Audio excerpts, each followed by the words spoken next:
श्री सच्चिदानंद सद्गुरु साईनाथ महाराज की जय। सद्गुरु भरद्वाज महाराज की जय। गुरुदेव दत्त। सद्गुरु श्री साईनाथुनि యొక్క సాన్నిధ్యంలో ఆచార్య కళ భరద్వాజ మహర్షి గారి యొక్క పరివేషణలో నిరంతరం జరుగుతున్న ఈ సత్సంగ యజ్ఞంలో భాగంగా ఈరోజు డేగల్పాలెం గ్రామంలో శ్రీ సాయి సన్నిధి గ్రంథంలోని అంశాలని మనం వివరించుకోబోతున్నాం. ఈ సాయి సన్నిధి గ్రంథంలోని ప్రతి ఒక్క వాక్యము, పదము, అక్షరము ఈ మూడు కూడా మనిషిలో ఉన్న మాలిన్యాన్ని తొలగించడానికి ఎంతో ఎంతో ఉపయోగపడుతుంది. ఎప్పుడు ఉపయోగపడుతుంది? వింటే కాదు, వినిపించుకుంటే, అవగాహన చేసుకుంటే, అర్థం చేసుకుంటే అందులోని తత్వం మనకి బోధపడుతుంది. మనకు కావాల్సింది పండు కావాలన్నా, పండులో రసం కావాలా? రసం కావాలి. పండు వరకు ఏం ఉపయోగపడుతుంది? పండు చూసుకుంటే ఉపయోగం ఉండదు. పండు రసం కావాలి. ఆ రసం అంటే బాగా పిండితే తప్ప రసం రాదు. మామిడి పండు తినడానికి, మాజా తాగడానికి ఏది ఇష్టపడతాం మనం? ముందు మాజా ఇష్టపడతాం. ఎందుకని?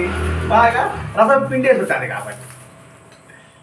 అంటే అలాగే భరద్వాజ మహర్షి గారు బాబా యొక్క తత్వాన్ని మాజాలాగా చేశాడు. మాజాలాగా చేశాడు కాబట్టి మనం సులభంగా తాగడానికి అవకాశం ఉంది. అలా తాగకుండా మాజా బాట కింద పెట్టుకొని ఇసిరేసుకుని ఆడుకుంటూ ఉంటాం. అప్పుడప్పుడు చిన్న చిన్న పాటలతో ఆడుకున్నామా? ఆడుకుంటే అది ఉలికిపోతాం, చేయి జారిపోతుంది. అందులోని రసాన్ని మనం ఆస్వాదించాలి. అందుకే మహర్షి గారు ఒక పండు రసం రావాలంటే ఎంత కష్టం. ఇప్పుడు మిషన్లు ఉన్నాయనుకోండి, చేతితో పిండాలంటే ఎంత కష్టం, ఎంత శక్తిని ఉపయోగించాలి. భరద్వాజ మహర్షి గారు కూడా తన శక్తి అంతా, తన ఊపిరంతా కూడా ఉపయోగించి సాయి తత్వాన్ని ఒక అమృతంగా, ఒక రసంగా మనకు అందించిన గ్రంథమే సాయి సన్నిధి. ఇందులో బాబాని దగ్గరికి వచ్చిన ప్రతి ఒక్క భక్తులే అనాలి. ఎందుకంటే వాళ్ళలో భక్తుల యొక్క లక్షణాలు సంపూర్ణంగా ఉన్నాయి. బాబాని సన్నిధికి వచ్చిన వాళ్ళు కూడా అంటే ప్రతి ఒక్కరిలో కూడా 4 లక్షణాలు ఉన్నాయి. వంగడం ఉంది, లొంగడం ఉంది, కట్టుబడి ఉంది, సర్వసమర్పణ చేయడం ఉంది. అటువంటి భక్తుల యొక్క జీవిత విధానం మనం ఆదర్శంగా తీసుకోగలిగితే మనలో కొంత ప్రేరణ కలుగుతుంది. ఆదర్శంగా తీసుకోగలిగితే, లేకపోతే తూతు మంత్రంగా ఉంటుంది అంతే. వాళ్ళు చెప్పింది ఏమిటి, మనం అర్థం చేసుకునేది ఏమిటి, మనం చేసేది ఏమిటి? ఇప్పుడు ఆయన చెప్పింది అర్థం చేసుకోకుండా మనం సూచన చేసుకున్నాం అనుకోండి, ఏం ఉపయోగం ఉంటుంది? అందుకని భరద్వాజ మహర్షి గారు ఈ సాయి సంగమం మనకు అందించారు. ఇందులో శ్రీ సాయి శరణానంద ఆయన యొక్క స్మృతులు చెప్తున్నాడు. స్మృతి అంటే ఏమిటి? జ్ఞాపకాలు అనుకుందాం. ఆ జ్ఞాపకాలు ఎలా ఉంటుంది? ఒక విషయం జ్ఞాపకం కావాలంటే ఆ విషయం పట్ల, లేదా ఆ వస్తువు పట్ల, ఆ పరిస్థితుల పట్ల నేను పూర్తిగా అనుభూతి పొందగలిగితేనే అది జ్ఞాపకం ఉంటుంది. మీరు పాఠం చదువుతున్నారు. ఇప్పుడు పాఠం జ్ఞాపకం ఉండాలంటే మీరేం చేస్తారు? ఎగ్జామ్ రాయాలి. ఆ పాఠం జ్ఞాపకంగా ఉండాలంటే ఆ పాఠాన్ని పట్ల మీరు ఏం చేస్తారు? పదే పదే పదే పదే పదే పదే చదువుతారు. పదే పదే పదే పదే మననం చేసుకుంటారు. చదువుతారు, మననం చేసుకుంటారు. మనన తర్వాత అలా కొద్దిగా గుర్తు చేసుకుంటారు, అదే గుర్తు చేసుకుంటారు. తర్వాత పరీక్ష రాస్తారు. అప్పుడు మార్కులు వస్తాయి. అలాగే ఇది కూడా ప్రతి ఒక్కటి పదే పదే పదే పదే వినడం, చదవడం, మననం చేసుకోవడం, ఆ అనుభూతిని పొందడం. ఆ పొందినప్పుడు శాశ్వతంగా ఉంటుంది. అప్పుడు ఆ భావాన్ని ఎప్పుడైతే అనుభూతి పొందుతామో అది ఇతరులు పంచుకోవాలనే ఆతృత ఉంటుంది. ఎందుకంటే నేను పొందే అనుభూతి పొందే, ఆనందాన్ని పొందా, అది ఇంకొకరు చెప్తే కానీ నా కడుపు నింపు తగ్గదు. వాస్తవం అదే కదా. విద్యార్థులు పోయించారు, మీరు పోయించింది. ఇప్పుడు ఏమన్నారు? అబ్బా భలే ఉందండి మరుపురాడు. ఏమే మీరు కదా బాగా ఆనందపడ్డారు, గమనం వచ్చి కదా. ఇప్పుడు చెప్పారు నాకు ఇప్పుడు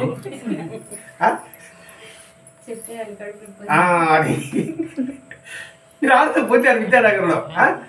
హ్యాపీగా ఉన్నారు. మీకు ఎవరు అడ్డు లేకుండా ఉందని మీరే చెప్పారు. అక్కడ ఫోటో తీసుకున్నారని చెప్పారు. ఆనందపడ్డ ఫోటో కూడా తీసుకున్నారు కదా, నాకేం చెప్పడం మీరు అని చెబితే ఒక ఆనందం మళ్ళా తిరిగి మనకి ఆనందమే. దాన్ని స్మృతులు అంటారు. ఇది మీకు అర్థమయ్యే భాష గురించుకుంటున్నాం. దానికి పెద్ద అర్థమే ఉండొచ్చేమో, మనకి పెద్ద అర్థంతో మనకి పనిలొద్దు. మనం అక్కడ అర్థం చేసుకునే విధానం మనం మాట్లాడుకుంటున్నాం. అలాగే ఈ సాయి శరణానంద తన జీవితంలో జరిగిన సంఘటనల్ని మనకు తెలియజేస్తున్నాడు. అది విన్నామనుకోండి, బాబా యొక్క అద్భుతమైన తత్వం మీద మనకు అర్థమవుతుంది. ఆయన తెలియకపోవచ్చు, ఆయనకి మనకు తెలుసు. ఎన్నో జన్మల అనుబంధం, ఆత్మబంధం ఉంటుంది. అదే జరిగే సాయి శరణానందకి. ఇతడు సజాత ఆచారమైన బ్రాహ్మణ కుటుంబంలో జన్మించాడు, గుజరాత్. ఈయన పేరు వామన్ రావు పాటిల్. అసలు పేరేమో వామన్ రావు పాటిల్. అతను బాబాను ఆశ్రయించిన తర్వాత బాబా గురించి పట్టుకుని తెలియజేయడం వల్ల సాయి శరణానంద అని పేరు వచ్చింది. సాయి శరణ ఆనంద పదవి. సాయి శరణం అంటే సర్వగత చైతన్యానికి శరణ పొందితే ఆనంద స్వరూపంగా ఉంటాము. సర్వదేశ శరణ పొందడం అంటే ఏంటి? నీవు నేను లేదు, మన ఇద్దరం ఒకటే. అన్యము లేదు, అనన్యము. పదం చూడండి, అన్యము అంటే వేరు, అనన్యము నీవు నేను వేరు కాదు అనే భావన. అందుకని సాయి శరణ ఆనంద అంటే ఇందులో ఇది వాస్తవం ఉందా లేదా వద్దు, ఆ పదంలో ఉన్న అర్థాన్ని మన పరిణితి మేరకు వివరించుకుంటూ మనం ఆనందాన్ని అందిస్తాం. పెద్ద అర్థాలు మనకెందుకు? ఇది చెప్పిన మనకు అర్థం కాదు కాబట్టి స్థూలంగా చూసుకుంటాం. ఇప్పుడే చెప్పుకున్నాం, మాజా అంటే మనకి ఇష్టం. నాకు మాజా తాగనండి, నేను మామిడి చెట్టు నాటి అది పెరిగిన తర్వాత మామిడికాయ కోసుకొని తర్వాత రసం పెట్టుకుంటానండి, ఎంతకాలం పడుతుంది? ఆ చెట్టుని కాపలాగాలంటే ఎంత కష్టం మనకి. అందుకే మనకి ధ్యానము యోగము అష్టాంగం మనకి వివరణ కాదు. కాబట్టి సులభమైన మార్గాన్ని మనకు అందించాడు. అందుకని ఈ సాయి శరణానందులు అని మనం ఎంచుకుంటున్నాం. మనం చిన్నపిల్లలం, మన పెద్ద మాట మనకు అర్థం కాదు. అందుకని మన చిన్నపిల్లలం కాబట్టి, మనం బాలబడిలో ఉన్నాం కాబట్టి మనకు అర్థమనేది పెంచుకుంటున్నాం. వామన్ రావు పాటిల్ ఏమన్నాడు? శ్రీ సాయి శరణానంద అయ్యాడు. ఈయన 1886లో జన్మించాడు. అంటే బాబా అప్పటికి వచ్చేస్తున్నాడు శ్రేణిలో. 1880లో గుజరాత్లో జన్మించాడు. ఇతనికి చిన్ననటు నుంచే దైవభక్తి కలిగింది. ఇది డేగల పాలన పిల్లల మారిగా అంటే 7వ సంవత్సరంలోనే. ఇప్పుడు 7వ సంవత్సరం అంటే 5 సంవత్సరాలు 3 సంవత్సరాలు ఉండాలి. 3వ సంవత్సరం నుంచి 17వ సంవత్సరం వరకు ఉండాలి. ఇది మీ పూర్వజన్మ సుకృతం, ఎంతో పుణ్యం. ఈ చిన్నతనంలోనే మీరు దీపం పెట్టడం అలవాటు చేసుకున్నారంటే దేవాలయంలో అది ఇంతవరకు రాదు. దాన్ని ఇప్పుడు ఏమైంది, ఎంతో కాలంగా మీరు దీపం పెట్టడం వినాయక గుళ్ళో అంతే కదా, వినాయకుడు దీపం పెడతా ఉన్నారు. ఇప్పుడు ఆ వినాయకుడు ఏం చేశాడు? సత్సంగం మనకు ప్రసాదించాడు. అలాగే వామన్ రావు పాటిల్ 7వ సంవత్సరం నుంచే దైవ భక్తి కలిగింది. అంటే జ్ఞానం పట్ల ఆసక్తి కలిగింది. ఇక్కడ దైవం అంటే ఏదో రూపం కాదు, జ్ఞానం పట్ల భక్తి కలిగింది. ఒకరోజు ఎదుటికి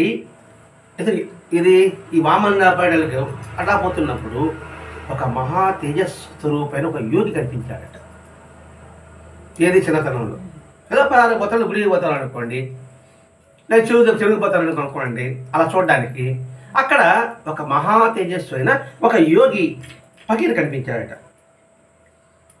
చూస్తానే మన దృష్టిలో ఫకీరు, ఈ పిల్లవాడు చూస్తానే ఆ ఫకీరు ముఖం వెలిగిపోతుందట. కొందరు ముఖం చూడు జిడ్డుగానే ఉంటుంది, ఎంత అలంకరణ చేసుకున్నప్పటికీ కూడా.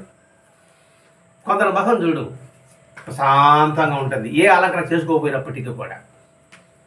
వాడు రంగుకి నల్లగానే ఉండొచ్చు కాక, కానీ ఎప్పుడు చూడగానే ఉంటుంది కృష్ణుడు లాగా. కృష్ణుడు అలాంటి వాడే, కానీ ఎప్పుడు చిరునవ్వు చూస్తూ ఉంటుంది, ఎప్పుడు చూద్దామని అనిపిస్తుంటుంది. గోపిలు కదా అలాగే అనిపించింది. కృష్ణుడు పెద్ద అందగాడా? ఏమీ లేదు. అట్లాగే ఈ ఫకీరు చూస్తానే ఈ పిల్లవాడికి ఒక దివ్యమైన మహా తేజస్సు అతని కళ్ళలో స్పష్టమైంది. దాంతోనే బాగా పిల్లవాడికి ఒక వింతైన వస్తువు కనబడితే ఎలా ఉంటాడు, అలా చూస్తూనే ఉంటాడు కదా. ఎప్పుడు చూడని వస్తువు చూస్తే ఎలా ఉంటుంది కదా, అలాగే నిలబడిపోతాడు కదా.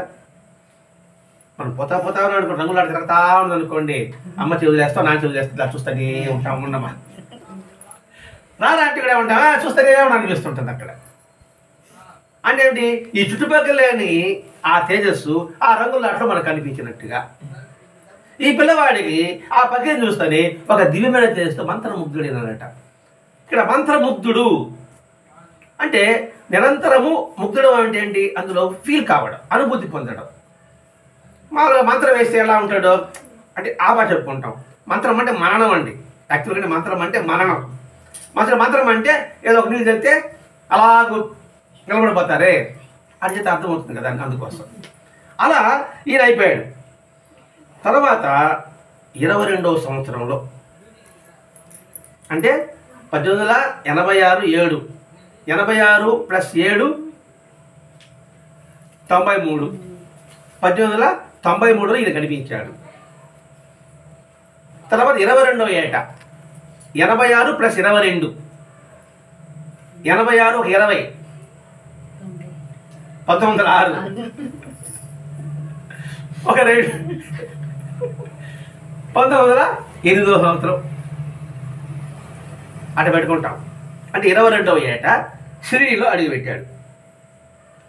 మొదటిసారి బాబాను దర్శిస్తానే ఇతనికి ఏమనిపించిందంటే, చిన్ననాడు నాకు కనిపించాడే ఈయనే నాకు కనిపించింది. చిన్నప్పుడు 7వ సంవత్సరంలో ఫకీరుగా కనిపించినాడు.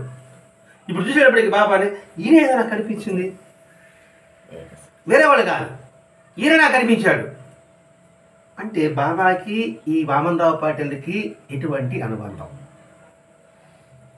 నా భక్తుల్ని నేను పిచ్చుకు కాలం దారం గట్టి లాక్కుంటానని బాబా చర్చలో మనకు కనిపిస్తుంది. నా పిలుపు లేకుండా నా సన్నిధికి ఎవరు రారని బాబా చెప్తున్నాడు. ఎప్పుడు పిలిచాడు, ఈ పిల్లవాడు 7వ సంవత్సరం ఉన్నప్పుడు అతను దర్శనం ఇచ్చేశాడు. చూస్తానే ఆ ఫకీర్ ఈయనని గుర్తించాడు. సరే గుర్తించాడు, దర్శనం చేసుకున్నాడు, వచ్చేసాడు. రెండవసారి షిరిడీకి వెళ్ళాడంట. ఎప్పుడు, ఎండాకాలం సెలవుల్లో. అది కూడా వస్తాడు ఇక్కడ. ఎండాకాలం సెలవుల్లో రెండవసారి బాబాని దగ్గరికి వెళ్ళాడు. ఎండాకాలం సెలవుల్లో మనం విద్యానగర్ పోయినట్టుగా పోల్చుకోవాలి కదా మనం కూడా, అది కూడా ఆనందం కదా మనకి కూడా. సెలవుల ముందు మనం పోలేదు కదా. అలా రెండోసారి పోతాన్ని బాబా దగ్గర కొంతకాలం అయిన తర్వాత అతను లీవులు అయిపోయినాయి కదా, ఉండమని చెప్పాడు బాబా. మనకేమో చెప్పాడు మాస్టర్ గారేమో, మన పరిస్థితి వచ్చేస్తాం అనుకోండి. ఎందుకంటే మనకి పనులు కదా, ఇది తప్పని కాదు, మన పరిస్థితి ఇది, వాళ్ళ పూర్వజన్మ సుకృతం అది. సరే ఉండమని చెప్పేటప్పటికి షిరిడీలో 11 నెలలు అలాగే ఉంచేశాడట. ఇది సెలవులు అయిపోయిన తర్వాత ఇంచుమించు సంవత్సరం. మరి ఆయన పని ఏమైందో ఆ 22 సంవత్సరం వచ్చినప్పటికీ ఆయనకి ఏం పనులో అప్పట్లో 11 మాసాలు అతను షిరిడీలోనే ఉంచేశాడట. అంటే పోనీ లేదు. మనకు ఒక అలవాటు ఉంది కదా, అంకెల గ్యారెంటీని. 11 ఎందుకు 11 మాసాలే 11 నెలలు ఎందుకు విడిపెట్టాడు అని మనం చెప్పు ఆనందించుకుంటాం. 11 5 జ్ఞానేంద్రియాలు 5 కర్మేంద్రియాలు మనస్సుని అతని సన్నిధిలో ఉంచుకున్నాడు బాబా, ఎక్కడికి వెళ్ళనీయకుండా. అట్లా భావించుకోండి. ఎందుకని ఇప్పుడు 11 అని గుర్తిస్తే 5 జ్ఞానేంద్రియాలు 5 కర్మేంద్రియాల మనస్సుని మనం కంట్రోల్ చేసుకోవాలి, నిరోధించాలి, నిగ్రహించాలి కాదు. నిగ్రహించడం అంటే ఏమంటే తాత్కాలికం. నిగ్రహించడం అంటే అర్థం, నిగ్రహించడం అంటే బలవంతంగా అది పెట్టడం. నిరోధించడం అంటే అసలు లేకుండా చేయడం. మనం నిగ్రహిస్తాం కానీ నిరోధించుకోలేం. ఆ క్షణానికి తాత్కాలికంగా నిగ్రహించుకుంటాం. ఇప్పుడు వచ్చారనుకోండి తల ఇప్పుడే చేసుకుంటాం బిడ్డ, అబ్బా ఇట్లా చేసింది అనేసి. అది నిరోధం అనుకోండి, ఆ ఆలోచన మనకి రాదు. అది ఏంటాడు, ఆ 11 మాసాలకి మనం వివరించుకున్నాం. సాయి సన్నిధిలోనే ఆ 5 జ్ఞానేంద్రియాలు అంటే కన్ను, ముక్కు, నోరు, చెవి, స్పర్శ అంతా కూడా ఆయన సన్నిధే. అలాగే కర్మేంద్రియాలు కూడా ఆయన సన్నిధే, మనసు కూడా ఆయన సన్నిధే. రెండోది ఇంకొక అంకిల గ్యారెంటీ, ఒక పిచ్చి అంకిల గ్యారెంటీ ఉంది. 11 నెలలు అంటే దాదాపు ఇంచుమించు 330 రోజులు అనుకుందాం. 30 రోజులు వేసుకుంటే మధ్యలో ఒకటిలోకి ఉన్నాయి కదా. అంటే 30 రోజుల్లో 330 రోజుల్లో కూడా అంటే 3 + 3 + 0 = 6. అరిషడ్ వర్గాలన్నీ కూడా కామ, క్రోధ, లోభ, మోహ, మద, ఆశ్చర్యాలన్నీ కూడా ఆయన సన్నిధిలో తుడిచిపెట్టుకుపోయింది. ఇది హాస్యమే. హాస్యమైనా కూడా మనకి ఆరని గుర్తొస్తే ఒరే మనం దీన్ని కూడా నిరోధించుకోవాలి అనే భావన మన పిల్లలు కానీ మనకి ఏర్పడని విరోధించుకుంటున్నామండి. అలా ఉంచేశాడు. ఆ తర్వాత చూడండి 11 నెలలు ఆయన జ్ఞానేన కనిమైన మనసుని అక్కడ అసలు ఉంచగలిగాడు. ఉంచితే ఎంత శక్తి, ఎంతటి భావం ఉంటుంది. ఇంకా అక్కడికి వెళ్ళిపోయినప్పుడు కూడా నిరంతరము ఆయన చింతనే ఉంటుంది, అనన్య చింతనే ఉంటుంది. ఇక్కడ చూడండి, అన్యము అనన్యము. ఇక్కడ అనన్యము అంటే నువ్వు తప్ప ఇంకేమీ లేదని అర్థం. అనన్యం అంటే పదే పదే పదే అనుకుంటున్నాం. పదే పదే అర్థము ఒకటి. ఇక్కడ అనన్యం అంటే ఆయన తప్ప ఎవరు లేరు. అంటే మన ఉదయ ప్రాంతం చూడండి, నేను దర్శించు రూపములన్నీ నీ రూపముగా బోధించుగాక, నీ అనుభూతి అనువులన్నీ నీ ప్రసాదములుగా గుర్తించుగాక, నా ఎరుగంది నిరుంగుడి అగుగాక, అన్ని దిక్కుల యందు, అన్ని కాలముల యందు, అన్ని భూతముల యందు, అను వరువునందు, సకల భావనల యందు అవన్నీ నాలోనే ఉంది కాక. దీనినే అనన్యము అంటారు. అంటే నువ్వు తప్ప ఎవరు లేరు ఇంకా.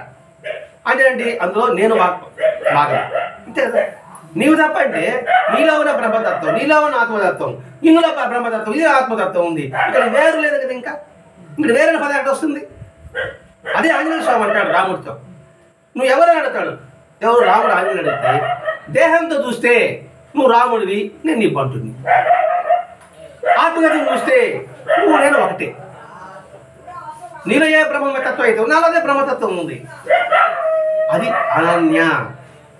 ఇలా 11 మాసాలు అనన్య చింతనతో ఈ సాయి శరణానంద గారు గడిపారు కాబట్టి, ఈ అంకెల గాడిలో అరిషడ్ వర్గాలని నిరోధించుకోగలిగారు కాబట్టి, కన్ను మూసినా కన్ను తెరిచినా బాబా యొక్క స్వరూపము, బాబా యొక్క తత్వము, బాబా యొక్క గుణగుణాలు నిరంతరం స్మరించడం మొదలుపెట్టింది. అతను మళ్ళా తన ఊరికి వెళ్ళిపోయాడు. వెళ్ళిపోయిన తర్వాత కొంత షిరిడికి పోతారంటే, సరే వాళ్ళకి షిరిడి శాస్త్రం వచ్చాడు కదా, ఇది అడిగాడు, ఎట్లా పోవాలి ఈ సంగతి అని. ఏమన్నా పలానా రైలు ఎక్కడ అక్కడ దిగండి అక్కడ అని చెప్పాడు. సరే ఎంతమంది పోతున్నారు కదా గురువు అని చెప్పేసి, సరే వాళ్ళకి సెండ్ ఆఫ్ ఇద్దాం అని రైల్వే స్టేషన్కి వచ్చాడు. వచ్చిన తర్వాత ఏం ప్రేరణ కలిగిందో వాళ్ళతో పాటు ఎక్కిస్తాడు. చేతుల సంచిలే, జేబులో డబ్బులే, వేసుకున్న గుడ్డలే. ఎందుకు ప్రేరణ కలిగింది? ఏమో అని పిలుస్తున్నాడు అంతే. ఇట్లా చాలామందికి అనుభవాలు వచ్చి ఉన్నాయండి. ట్రైన్ ఎక్కించడానికి వస్తారు, వాళ్ళతో పాటు ట్రైన్కి షిరిడికి పోయిన వాళ్ళు ఉన్నారు. అంటే షిరిడి వరకు మాట్లాడుకుంటున్నాం మనం. అలా వెళ్ళిన తర్వాత అక్కడ అడుగు పెడతానే బాబా ఇతను చూస్తానే, రా నేను నీ కోసమే ఎదురు చూస్తున్నా. అద్భుతంగా ఉంటుందండి. షిరిడికి వెళ్ళగా రా నీ కోసం నేను ఎదురు చూస్తున్నా, కళ్ళ నీళ్ళు పడతాయి.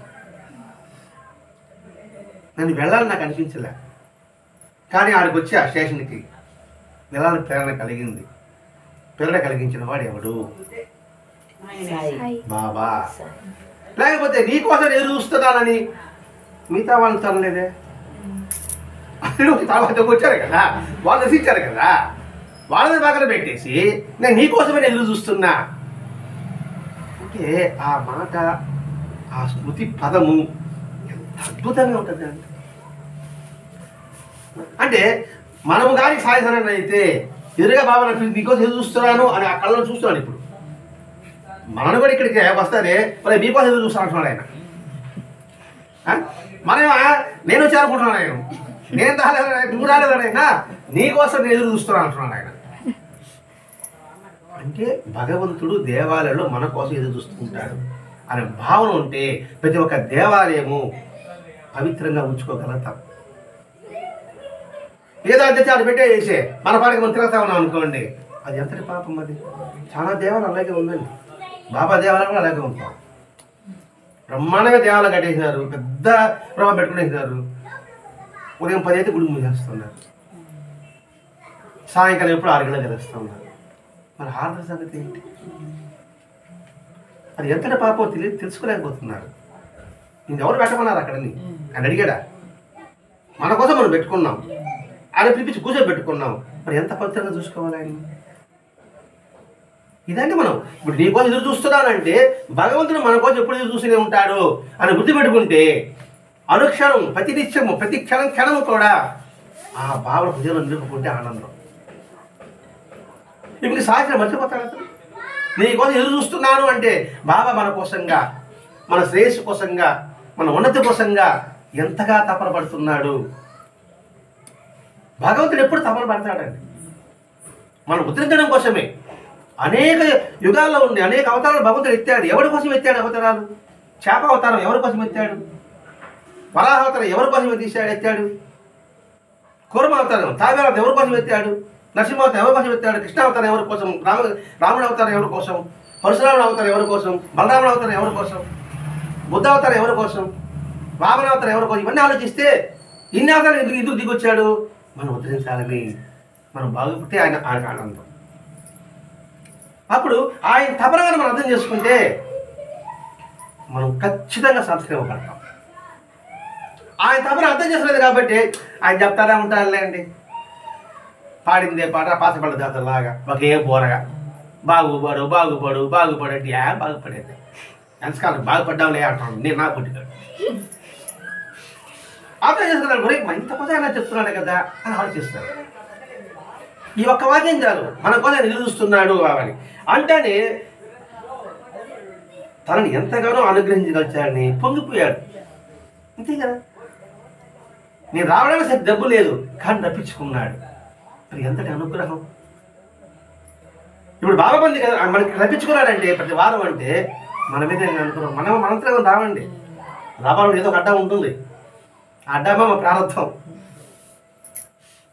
ఆ ప్రారంభాన్ని తొలగించి మన ఇక్కడ కూర్చోబెట్టాడు. ఇక్కడ ఆయన ప్రతి వారం కూర్చోబెడుతున్నాడంటే మన ఎంత అదృష్టవంతులము. ఖచ్చితంగా అవకాశం ఉండి రాని వాళ్ళు ఎంతమంది ఉన్నారు. అవకాశం ఇస్తున్నాడు భగవంతుడు. కానీ ప్రతి వారం పోయాం కదా చూద్దాంలే అటువంటి అవకాశం కోల్పోతాం. మనకు అటువంటి ప్రతి వారం మనల్ని ఇక్కడ కూర్చోబెడుతున్నాడంటే మనం ఎన్నో జన్మల పూర్వజన్మ సుకృతం అదే పొగిపోయాడు. అప్పట్లో బూటీవాడ కట్టుకున్నాం. బూటీవాడ అంటే సమాధి మందిరం, అంటే బూటీ కట్టించాడు అనమాట. బూటీ అప్పట్లో కోటీశ్వరుడు, అంటే 2 రూపాయల బస్తా బియ్యంలో కోటీశ్వరుడు. ఇప్పుడు కోటీశ్వరుడు అంటే పెద్ద లెక్క లేదండి.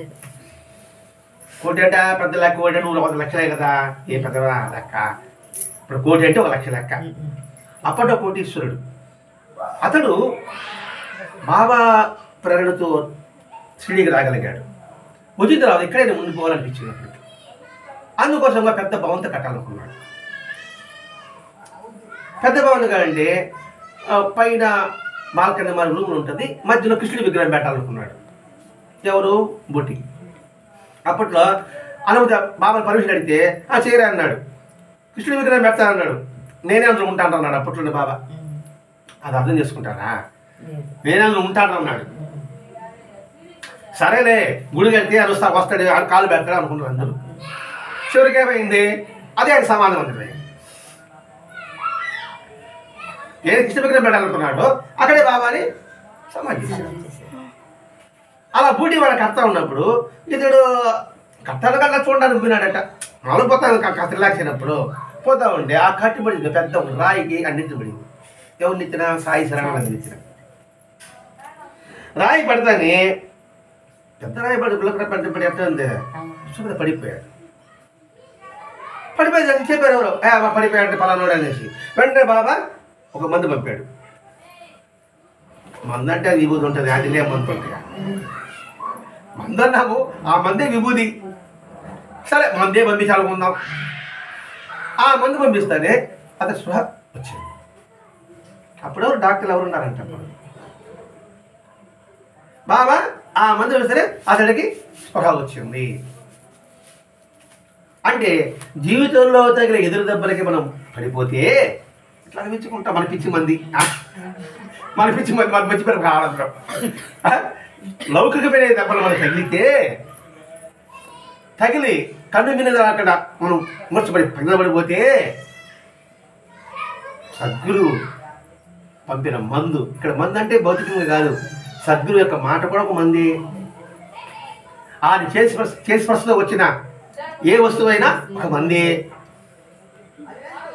కాబట్టి ఈ లౌకికంలో తలబొబ్బు గిట్టుకుని మనం కింద పడిపోతే ఆయన యొక్క వాక్కు ద్వారా, ఆయన యొక్క స్పర్శ ద్వారా మనకి తిరిగి మెలకు వస్తుంది.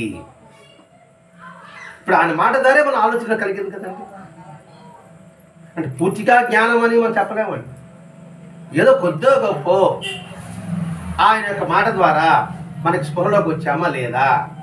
ఇంతకు ముందు మన డేగల పాలనలో మన స్పృహ ఎలా ఉండింది, మన మనసుని ఎలా ఉండింది ఒకసారి ఆలోచించుకున్నాం. ఇప్పుడే ఉంది, శనివారం సత్సంగం జరగకపోతే ఒక రిలీజ్గా ఉంటుంది. బాబాన్న తాతయ్య రాకపోతే మనం చేసుకున్నాము అని ఆలోచించిందా లేదండి. అది స్పృహ అంటే. ఆయన దాని దగ్గర అబ్బా హ్యాపీ, దీపం కూడా బాగా పల్లె అంత దీపం పెట్టేసి మనం ఆడుకుంటాము అని అనుకోలేదు కదా. అనుకుంటే అలా అజ్ఞానం అంటే మత్తులో ఉన్నాడు వాడు. మీకు స్పృహ ఉంది కాబట్టి ఆయన లేకపోతే మనం చేసుకుందాం. అది స్పృహ అంటే. స్పృహ అంటే మెలకువ, అంటే తిరిగిలో ఉండడము. ఇట్లా మనం అన్నించుకుంటున్నాం అండి మన తృప్తి కోసం అంతే. ఆ దెబ్బ రాయి తగిలింది, స్పృహ కోల్పోయాడు, బాగా మందు పంపించాడు, స్పృహ వచ్చింది. కళ్ళు తెచ్చేసరికి ఆనందం దివ్య పారవశ్యంతో ఉండిపోయాడు. ఎదురుగా బాబా లేడు, బాబా మందే పంపించాడు. ఆ మందే అతను తగిలింది, కళ్ళు తెరిచాడు. కళ్ళు తెరస్తానే ఉదయమంతా ఆనందపరుస్తుంది.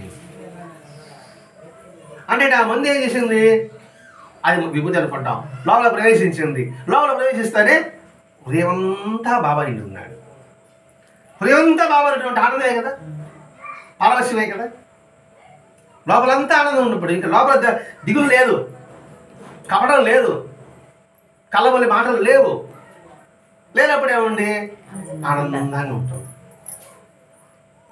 అంటే ఏంటి, మరి యొక్క వాక్కు కూడా హృదయంలోకి ఎక్కించుకుంటే, హృదయమంతా నిండి ఉంటే ఎప్పుడు ఆనందంగా ఉండగలుగుతాం.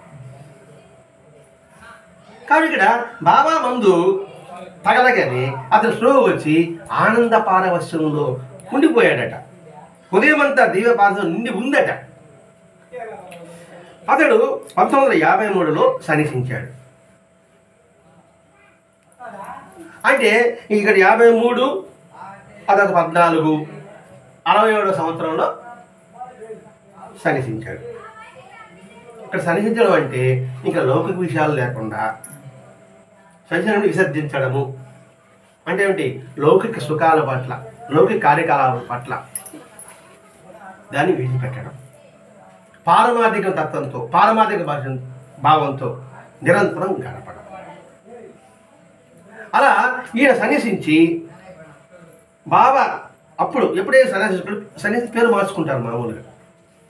ఎప్పుడు పేరు మారుతుందంటే, ఎందుకు పేరు మారుతుందంటే, సన్యాసి అంటే మనకి కాషాయ గుడ్డ చేసుకుంటాడు, గుండు కట్టుకుంటాడు, చిన్న కలకొండ పెట్టుకుంటాడు. అదే మనం చూసేది అదే కదా. అది వేసుకునే ముందు, సన్యసించే ముందు తనకు తాను పెండం పెట్టుకుంటాడు. ఇప్పటి వరకు ఉన్న, ఇప్పుడు అనుకోండి, ఇప్పటి వరకు ఈ చంద్రబాబు అనే వాడు చచ్చిపోయాడు. ఈ చంద్రబాబు అనే వాడికి వాడే పెండం పెట్టుకున్నాడు. పెండ ఎవరు పెడతారు, చచ్చిపోయిన కదా పెడతారు. కాబట్టి ఈ నామము, ఈ రూపము చనిపోయింది. ఈ చొక్కా లేదు, ఈ రూపం లేదు, ఈ పేరు లేదు, అన్ని విడిచిపెట్టేశాడు. వేరే పేరు కావాలి. ఆ పేరు సాయి శరణానంద. అంటే పూర్వకాలం ఉన్న వామనరావు పాటిల్ లేడు, వాళ్ళ గుణగణాలు లేవు, అన్ని చచ్చిపోయాయి. ఇంతకుముందు ఏ భావనతో లేవో అన్ని పోయాయి. ఇప్పుడు కొత్తగా జీవించాడు. అందుకే బుద్ధుడు ఒక మాట అంటాడండి, మనము ప్రతి క్షణం సస్తున్నామట, బతుకుతున్నామట. ప్రతి క్షణం, రోజు కాదు, గంట కాదు, ప్రతి క్షణం చస్తున్నామట, ప్రతి బతుకుతున్నామట. ఏంటంటే అజ్ఞానం చనిపోవడం, జ్ఞానం బతకడం. మనం ఒక్కసారి అంటాం, ముందు అజ్ఞానంలోకి వెళ్ళిపోతాం అంటే చచ్చిపోయినాం, అంటే అది కాదు అనుకుంటే మళ్ళా వేస్తాము, అది బతకడం.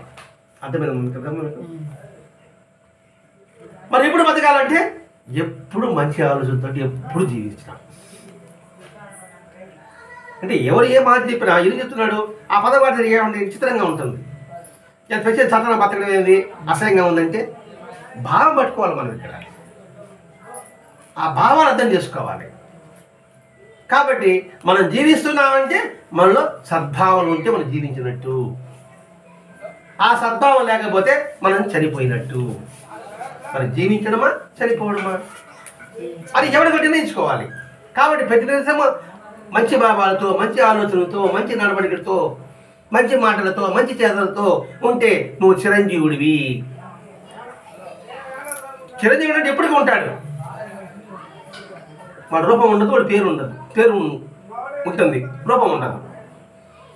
అబ్దుల్ కలాం ఉన్నాడా? మరి చిరంజీవి కదా, ఎప్పటికీ ఉన్నాడు. చిరంజీవి లెక్కే, అందరి గుండెల్లో ఉన్నాడు, చిరంజీవే కదండి. అలాగే వివేకానంద లేడా? ఝాన్సీ లక్ష్మీబాయి లేదా? ఛత్రపతి శివాజీ లేదా? బుద్ధుడు లేదా? అశోక్ చక్రవర్తి లేడా? అలా ఉండాలి మన జీవితం. అది నిజంగా సన్యాసించడం అంటే. సన్యాసించడం ఏ రంగులు కట్టుకుంటారు వాళ్ళు? కాషాయం. కాషాయం అంటే త్యాగానికి గుర్తు.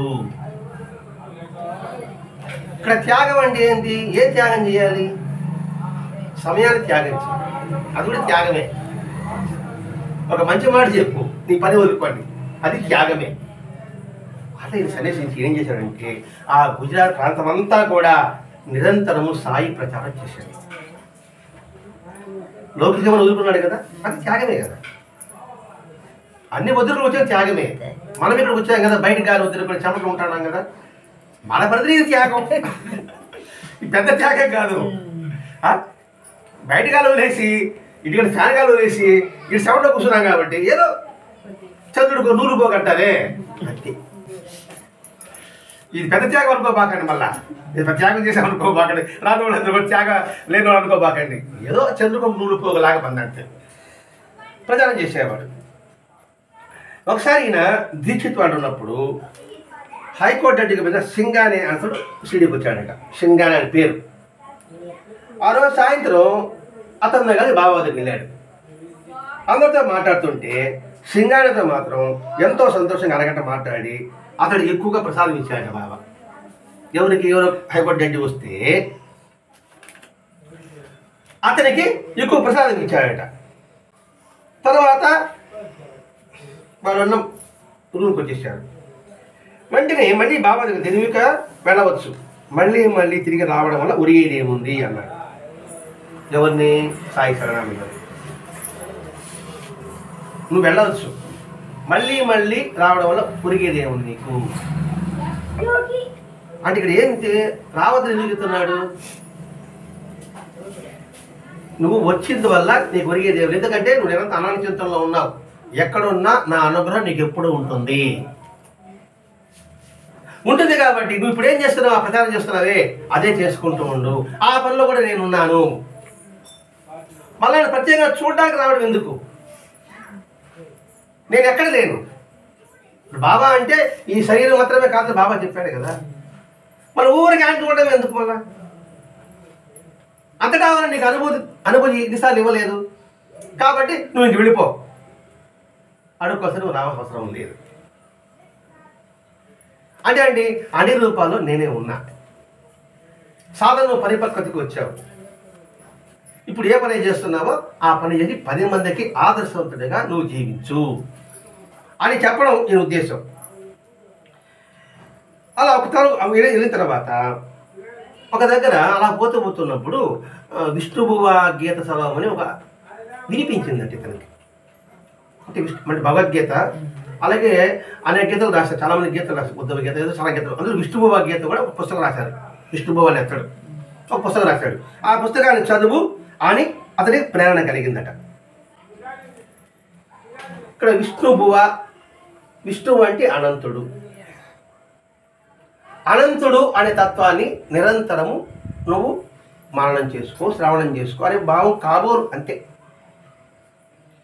అలా కొంతకాలం అయిన తర్వాత ఒకసారి వీళ్ళ నాన్నగారి పుట్టినరోజు అయితే ఈ బాబాకి జామ పండు తీసుకుపోయాడట.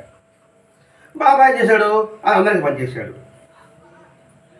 ఆ పనిచేసిన తర్వాత కొంతకాలం అయిన తర్వాత బాబా ఒక భక్తుడి ద్వారా ఇతను కలకడ పంపించాడట. అంటే షిరిడిలో ఉన్నప్పుడు సంగతి ఇవన్నీ కూడా.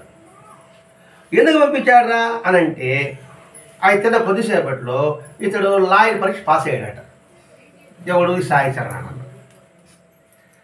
అది రిజల్ట్స్ రాకముందే కలకడ పంపించేశాడు. తీగా ఉంటుంది రాసి ఆ ప్రసాదం తీసుకోగానే నువ్వు పాస్ అయ్యారా అని చెప్పేసి ఒక లెటర్ వచ్చింది. అంటే ఇటువంటి అనుభూతులు కలుగుతుందట ఇక్కడ. ఒకసారి వాసు అనే భక్తుడు నైవేద్యం సిద్ధం చేసుకొని తీసుకొస్తూ బాబా దగ్గర తీసుకొచ్చాడు. బాబాకి నైవేద్యం పెట్టాడు. పెడితే బాబా అంటున్నాడు, దారిలో దేన్ని పట్టించుకోకుండా ఆ లడ్డు నాకే తీసుకొచ్చావని అడిగినాడు. ఇప్పుడు వాసు అనే ఒక భక్తుడే. వాడు పై తీసుకొచ్చి బాబాకి నైవేద్యం పెట్టాడు. బాబా ఏమన్నాడు, దానిలో నువ్వు నన్ను పట్టించుకోకుండా ఇక్కడికి వచ్చారన్నాడు. దానిలో బాబా ఎవరున్నాడు?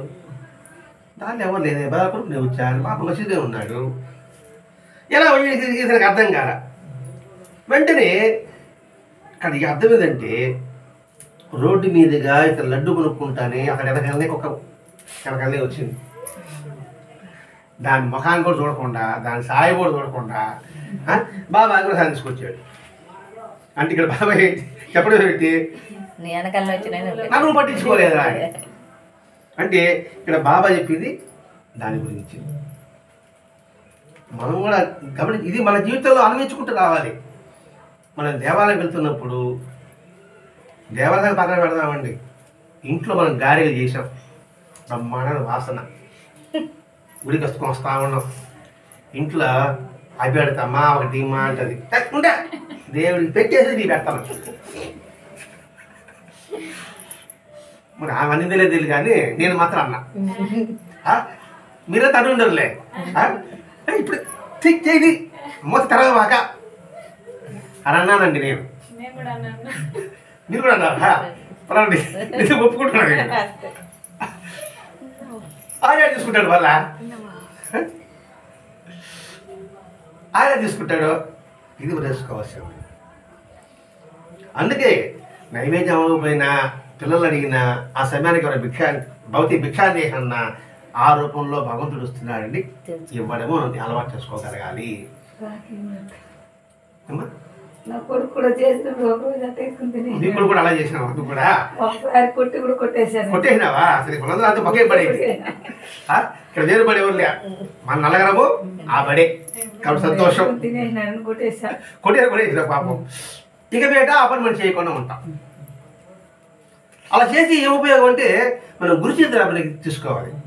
గురు చేతుల్లో రాజు సుమతి దంపతులు ఏదో శ్రాద్ధ కార్యక్రమం చేస్తున్నారు, అంటే పూజ చేస్తున్నారు. బ్రాహ్మణులు పిలిపించారు. ముందు బ్రాహ్మణులకు మనకు అన్నం పెట్టిన తర్వాత కదా మనం తింటాము, వాళ్ళకి వాయిని వచ్చిగా మనం తీసుకుంటాం ఏదైనా కొడతారు. ఆ సమయానికి భౌతిక భిక్ష అని ఒకడు వచ్చాడు. ఈయన పట్టించుకుంటాడు యజమాని, ఏ పూజ వాళ్ళ ఈయన. ఆ ఇంట్లో ఏం చేసింది, 6 రూపాయలు దత్తాత్రేయుడు వచ్చాడు బాబుతో మొత్తం అన్నం పెట్టేసింది పూజ అవ్వకముందే. వెంటనే ఆయన సాక్షాత్ దత్తాత్రేయుడు ప్రత్యక్షమయ్యాడు. నీకేం కావాలమ్మా అన్నాడు. ఏమన్నాడు? నీకేం కావాలి? అమ్మ అన్నాడు. అమ్మ అన్నాడు. నువ్వు అమ్మ అన్నావు కాబట్టి నువ్వు అక్కడ పుట్టింది. మరి సాక్షాత్ భగవంతుడిని కుమారుడిగా పొందిందా లేదా? కాబట్టి మనం కూడా ఆ సమయానికి ఎవడుస్తే ఏది ఉంటే అది మన చేతిలో ఏది ఉంటే అదండి, అది భగవంతుడు మనం ఇచ్చామంటే మన కడుపులో కూడా భగవంతుడు జన్మించవచ్చేమో, మన ఇంట్లో కూడా భగవంతుడు జన్మించవచ్చేమో, మన ఇంట్లో భగవంతుడు జన్మిస్తే ఆ ఊరంతా బాగుపడుతుందేమో. అంటే మనకి ఒక చిన్న పని భగవంతుడి రూపంలో వచ్చాడు అని ఆ భావం చేస్తేనే ఎంతటి పుణ్యం మనకు వస్తుందో. అందుకోసమండి బాబాని ఎందుకు ఆరాధించాలంటే ఇవన్నీ మనకు తెలియజేస్తున్నాడు బాబా. మనకి ఇది ఒక అద్భుతమైన స్మృతే కదండి, తీపి గుర్తులు కదండి ఇవన్నీ. మరి ఇటువంటి తీపి గుర్తులు అందించిన భరతదేవ మహర్షి గారిని మనం ఎంతగా కృతజ్ఞతాభావం కలిగి ఉండాలి.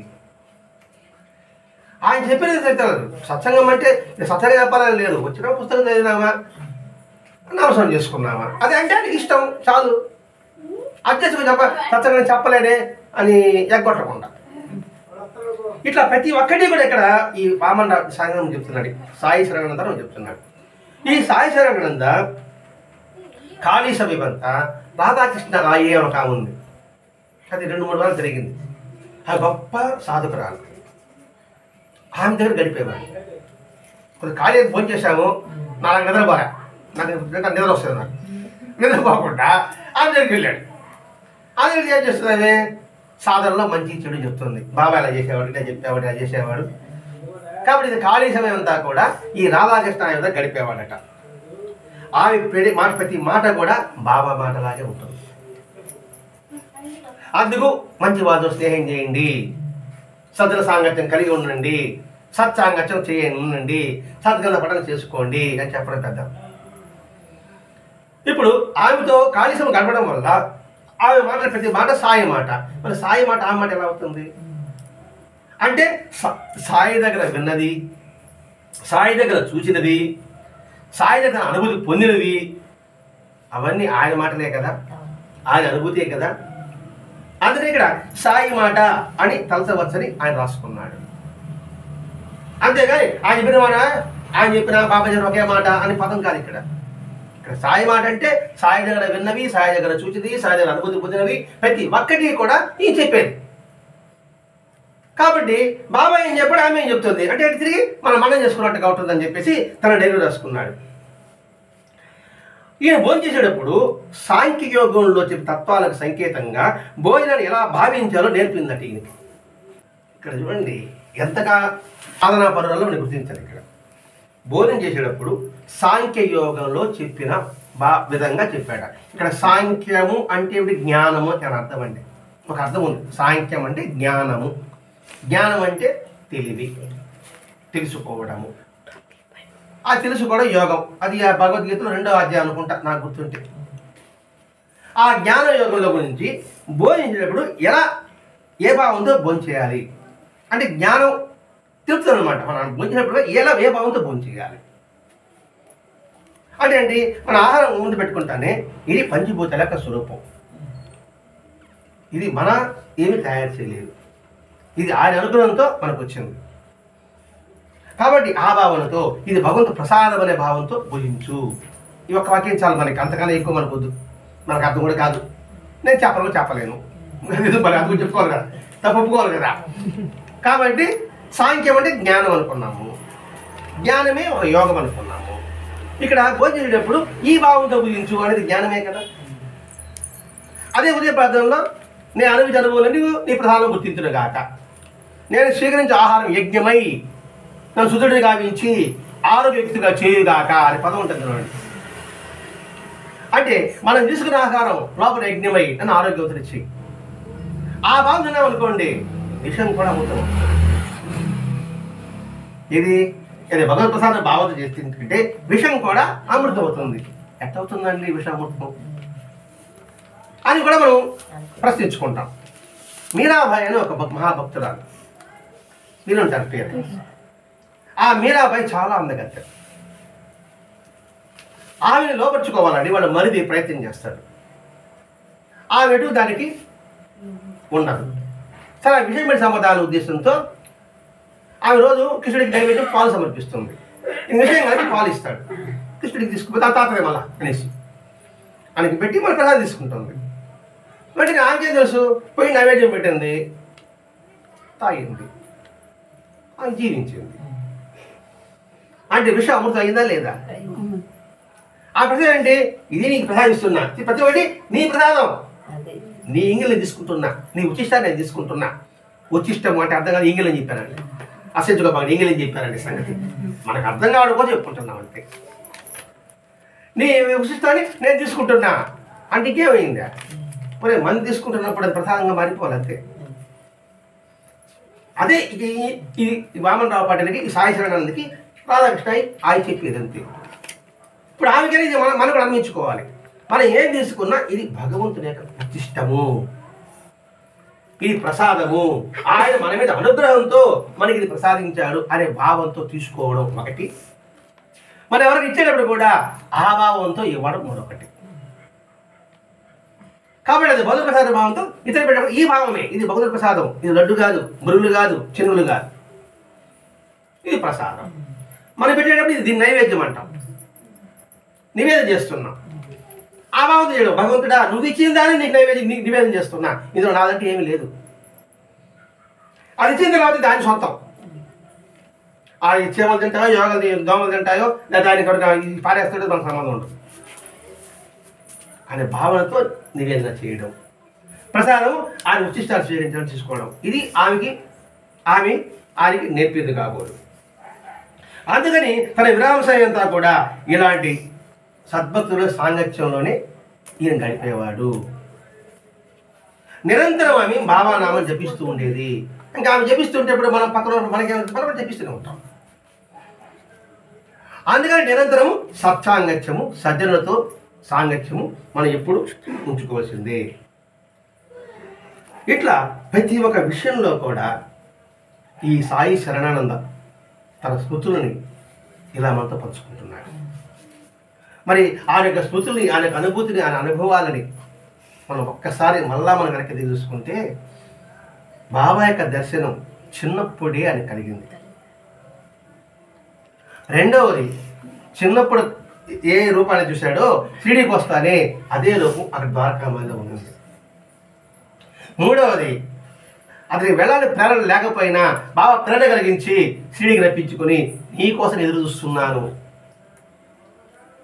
నాలుగవది, శ్రోత రాయి దెబ్బ తగిన శ్రోత కోల్పోతే తన చేసిన స్పర్శతో అతని హృదయాన్ని, జ్ఞానాన్ని కలిగింపజేశాడు, శ్రోత తప్పించాడు, అంటే ఎరుగు కలిగింపజేశాడు. అలాగే పరీక్ష రాస్తే అది రిజల్ట్స్ రాకముందే కలకండి సమర్పించాడు. నువ్వెందుకు ఊరికే వస్తున్నావు, నువ్వు రావాల్సిన అవసరం లేదు, నేను ఎప్పుడు ఎల్లప్పుడూ కూడా నేను నీతోనే ఉన్నాను అని చెప్పాడు. అలాగే నైవేద్యం పెట్టినప్పుడు మన చుట్టుపక్కల వాటిని విధంగా చూసుకుంటూ పరిశీలించుకుంటారు. ఆయన చుట్టుపక్కల ఏ జీవి ఉంటే ఆ జీవి పెట్టి తర్వాత నాకు నివేదన పెట్టు అని బాబా చెప్పాడు. నువ్వు భోజనం చేసేటప్పుడు ఏ భావంతో చేయాలి, ఇది పరబ్రహ్మ స్వరూపము అనే ప్రధాన భావనతో మనం స్వీకరించాలి. మరి ఇవన్నీ కూడా సాంఖ్యయోగంలో భాగాలేనండి. జ్ఞానం కలిగించజేయడమే ఇక్కడ భరద్వాజ మాస్టర్ యొక్క ఉద్దేశం. ఎందుకంటే బాబా చేశాడు కాబట్టి ఆయన జ్ఞానాన్ని పొందాడు, ఆ జ్ఞానాన్ని మనకు అందరూ పంచిస్తున్నాడు. దీన్ని మనం ఎంత మేర సద్వినియోగం చేసుకోగలిగితే అంత మేరకు మనం ఫలితం పొందగలం. చిన్న గ్లాస్ పెట్టుకుంటామా, పెద్ద గ్లాస్ పెట్టుకుంటామా, బింది పెట్టుకుంటామా, మన ఇష్టం. బింది పెట్టుకుంటే ఎక్కువగా అనుభూతి మనం పొందవచ్చు. బింది అంటే విశాలంగా ఉండాలి. ఆ విశాలతను నేర్చుకుంటే మనం ఈ సాయిసాడు ఎటువంటి అనుభూతి పొందాడో అటువంటి అనుగ్రహం మనం కూడా సంపూర్ణంగా పొందగలము. అది ఈరోజు మాస్టర్ గారు మనకి తెలియజేసిన గొప్ప జ్ఞానం. స్వస్తి. శ్రీ సద్గురు సాయినాథ్ మహారాజ్ की जय, सद्गुरु भरद्वाज महाराज की जय, गुरुदेव दत्त।